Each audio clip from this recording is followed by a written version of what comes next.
espresso. I don't even like espresso. All right, happy Friday. We're gonna get through a little bit more of this and hopefully get to, I'm pretty sure we're going to get to our big in-class activity that we'll spend the next couple of class periods doing.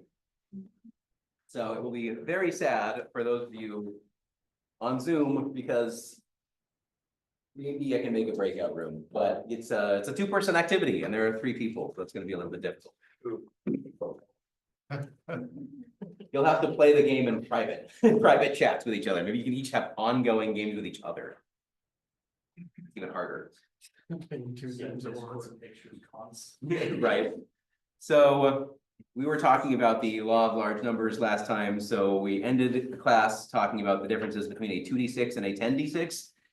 Anyone have a chance to think about what game mechanics make sense for a 2d6 versus a 10d6, as well as their thoughts on what those distributions look like?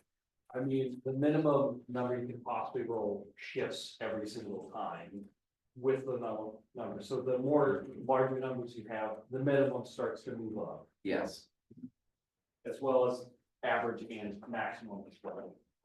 What about how likely the most likely outcome is? Is the most likely outcome more likely in a 2d6 or a 10d6?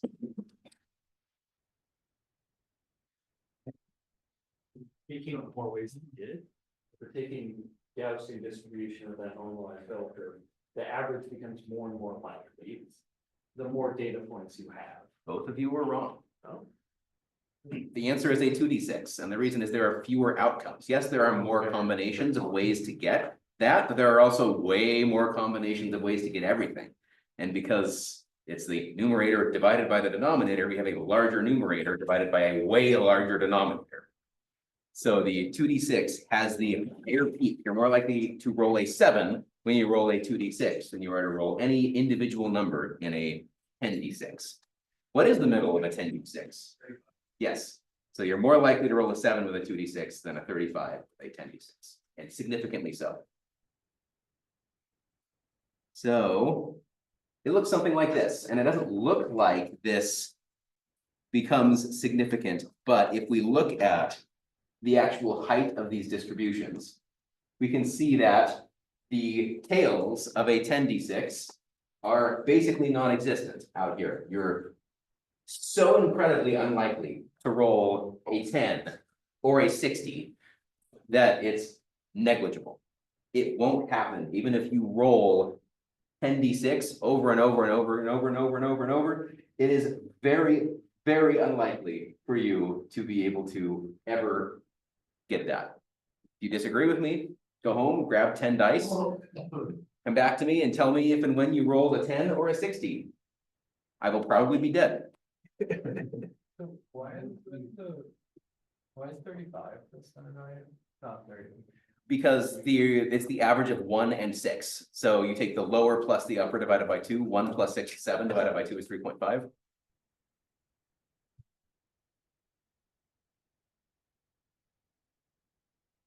Any thoughts on this? Any further questions that this engenders? So for when you have more dice, the bell curve is wider, so you're more likely to get numbers in the middle, dropping off from each. Right. And so it would be maybe more applicable if you wanted to have standardized, I don't know, stats or whatever for like Yeah. a character, unless someone got insanely lucky and rolled on one end or the other. Right. So this is a consistent distribution. When you see that you're very likely to get something in between 25 and 45, very likely to get that. Whereas in the 2d6 world, you're actually quite likely to roll something right on the edge. And even if we said, all right, 3 or 4, there's more area here and here than there is here and here. So this is more consistent. And the reason why 10d6 is used for fireball in D&D, for instance, is because when you become a higher level mage, it makes more sense that your damage is more consistent.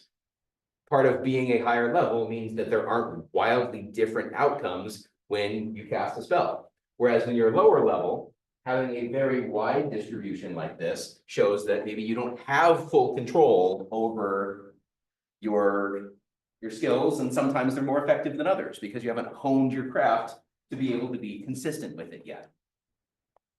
So you can use this to just further add believability to what is happening underneath the randomization of different aspects of your game. If you are familiar with what distribution do I want to use for this mechanic?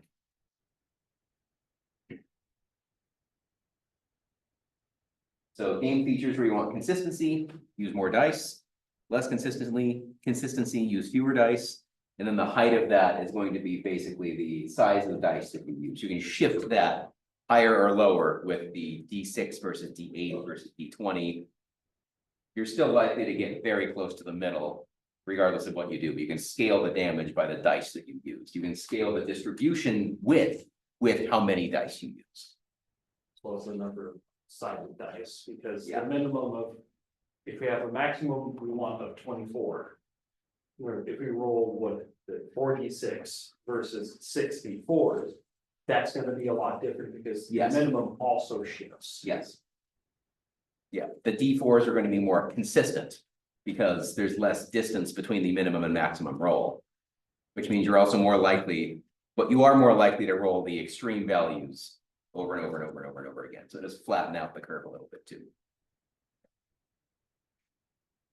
All right, theoretical and practical probability, we can always do math to figure out how likely it is that something happens. But dynamically, when someone is playing the game, think about how likely are the extreme outcomes. If you determine a distribution that has fairly likely tails, that means that the extreme values may happen. And if a user gets particularly unlucky, then it may feel dynamically like the game hates them or the game loves them. And you can get very different results in different playthroughs of the game, especially if it's a competitive game. One person gets lucky, one person gets unlucky. It has nothing to do with skill, just the randomization happens to favor one player over the other in a small sample size. So that's one of the issues with talking about theoretical probability, because in practice, you're getting a small sample of this distribution. You don't expect it to actually approximate that distribution until you get a larger sample size. So it's a likelihood, not a guarantee, especially when you're talking about smaller sample sizes. Of course, we can eliminate options from pools. And that allows us to do things like force corrections. So if you're drawing cards, do you replace them or do you not? So if you're unlucky when you draw a card, if you replace their independent events, you're just as likely to be unlucky the next time as the first time. But if you draw a card and don't replace and it was unlucky, it's removing one of the unlucky outcomes from the pool. So you're making it more and more likely that the next iteration, the next draw is going to be more favorable. But if the deck is large enough in size, then each individual draw does not have very much effect on those underlying probabilities. So don't get carried away and think that it has a large sweeping effect if the deck size is large. Even something like in Magic the Gathering, we think of lands and non-lands. Lands are your resources, non-lands are your spells. If in a deck of size 60, and let's say you have, we'll split it right down the middle. You have 30 lands and 30 non-lands. So when you start, you have a 50% chance of drawing a land. After you draw a land, you have 29 out of 59, rather than, so it doesn't change very much. It is different, but it's different so irrelevantly that it doesn't really change too much. So even if you draw 7 lands in your opening hand and you think, well, the top of my deck has to be non-lands, it hasn't shifted that probability so significantly that it matters. It does matter, but not enough to make you want to keep a hand of 7 lands. So thinking from a player's perspective when you're designing is important for that reason. I already talked about this, but the probability of extreme events. So what happens on the tails of those distributions? If that's what players experience, it'll affect the perception of your game and the perception of your randomizer. So be familiar with, all right, if players are gonna roll dice 5 times, how likely is it that they're unlucky 4 or more out of those 5 times? Be able to calculate something like that.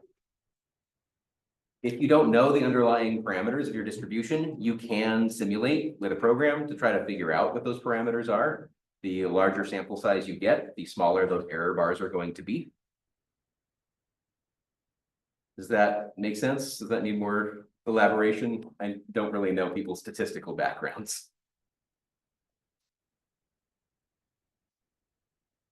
So let's say we're doing some kind of, what's a good example of this? You're playing some kind of online gambling game, and you want to figure out what are the what's the underlying probability that when you, maybe it's a poker game, how likely is it that this particular opening hand is going to win the game? You could calculate that theoretically, but if you didn't know or didn't want to dive into the level of theoretical, you could just randomly simulate, I get this hand every single time, my opponent gets a random hand. 5 million simulations later, how frequently did I win? And that would approximate with some error bars, because there's no guarantee that that what happened is exactly the theoretical probability, but the more sample you get, the smaller those error bars get as you approach the theoretical probability over a long period of time. Just be able to simulate something that you can't come up with the full parameters for. Rule 10, ask for help, research. Yes, great. Let's give you an example. So many interesting decisions are non-uniform. So you can use something like weighted dice in addition to just something like a D6. So let's say you're designing a game and you want to roll a 0 half the time. You want a 1 to be 3 times as likely to occur as a 3, and you want a 2 to be twice as likely to occur as a 3. Those are the only rules that specify. Now, can you create the die? How many sides does the die have? And what are the sides of said die? So that all of these constraints are met.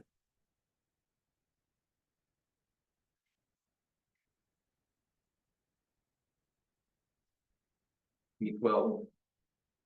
So you have 6 zeros, 3 ones, 2 twos, and 3. That is correct. That's exactly what you want. Were people on that same train of thought? Does that match with, so basically you can imagine the die, if you were to roll it up into a D12, you would have 6 sides that have 0 pips, 3 sides that have 1 pip, 2 that have 2, and 1 that has 3. So we can go from the desired outcome to the randomizer if you know that what your desired outcomes are. So that is one way to just think about, how do I incorporate the randomness into my game? So different randomizer technologies, if you're designing a paper game, dice are phenomenal for this. Most dice have uniform distributions, so like a D6 is just as likely to roll a 1 as it is to roll a 6. Every individual outcome is equally likely. As you add more dice, you start to bias the result more and more toward the average value. You can use 2d10 for percentiles if you want to. You don't need to use a D100 to get something between 1 and 100. You can use 2d10, use 1 as the 10th and 1 as the ones place. That gives you an even distribution from 0, 0 to 9, 9. So it emulates rolling a D100, and you don't need a die that is weighted to be rolled equally likely to land on 100 different sides. That's difficult to and expensive to create and or order. 2d10s, much easier. You can use spinners. Children's games often have spinners like this, so you can visualize the randomizer happening. So different kinds of spinners can be used, and you can completely customize all of the sides of those spinners to have the appropriate probability that you are, so it doesn't have to be uniform. You could do something like hits, crit, hits for different damage values, crits that deal some special amount of damage, or missing. And now you can see, based on this spinner, it emulates particular probabilities for those things. For cards, Any individual card, about 2% chance to draw it. A suit, 1 in 4. Specific color, 1 in 2. Base card, 3 in 13, 23%. And you can simulate a lot of more complicated elements of games, even if what's going on underneath the hood or what the player is experiencing is not card-based. You could still use cards underneath the hood as an interesting way to randomize something. You can have custom card decks to reconfigure any of these probabilities. The difficult part of this is just the question, when should you shuffle? So if the deck is exhausted before you shuffle, it forces the theoretical probability. Every 52 draws, you've seen all of the cards. The question is just, within those 52 cards, what order do they show up in? So if you shuffle at the very end, you get that theoretical probability. However, if people know that it's cards, it allows you to count cards. So if you're gambling and want to win at blackjack, and they're using a single deck, no casino ever does this, but you can now count the cards to figure out how many face cards have been shown. What is the conditional probability for what I'm likely to get when I ask for a hit, or when should I hold? That changes with that information, makes blackjack much more interesting. The casinos don't want it to be. They just want your money. Well, if they wanted to, so you keep going back, they just don't. Right, A lot of blackjack. yeah, Even right. just with normal stuff. Including the slot. We'll actually talk more in detail about blackjack next quarter, because it becomes a very interesting case study for one of the reinforcement learning algorithms I plan to show people. But if you shuffle after every single draw, now it's fully independent and random. So depending on the desired outcome, and you can use this for dice as well, you can remove faces of dice digitally to force the probability in the long run as well. So just thinking about how consistent do you want your game over the long term, you can use this as a variable to control that. And of course, if you're playing with physical cards, then you can fully randomize something with about 7 good random riff shuffles.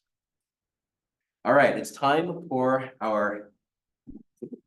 we've reached this point. So we are going to play a game called Bulls and Cows. Has anyone heard of Bulls and Cows?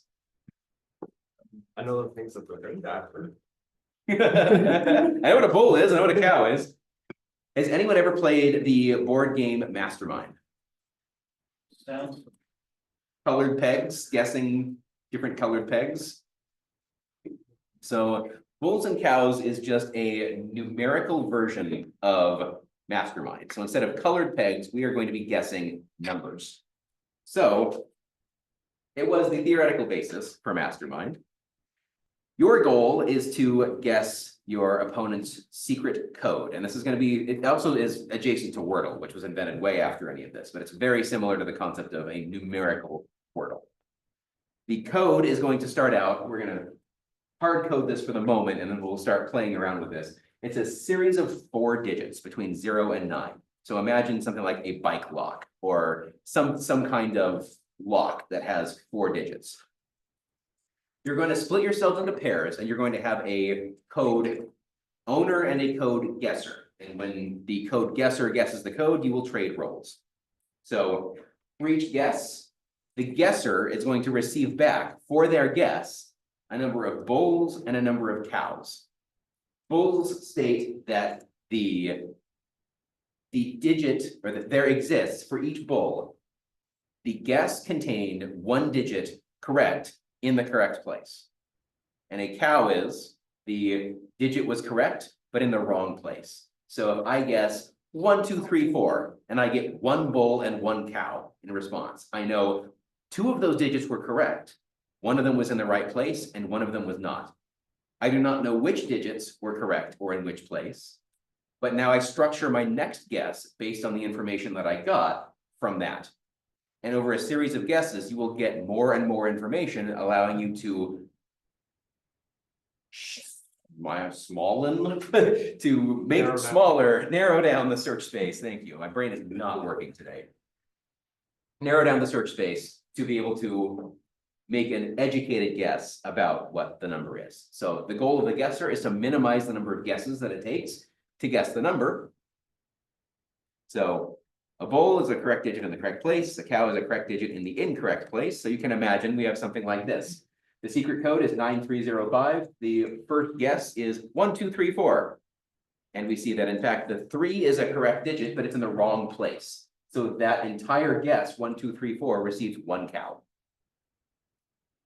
Okay, interesting. 5, 6, 7, 8 is the next one. All right, so you get 1 cow again. What does that tell us after those 2 guesses? One number is right, but not the right place.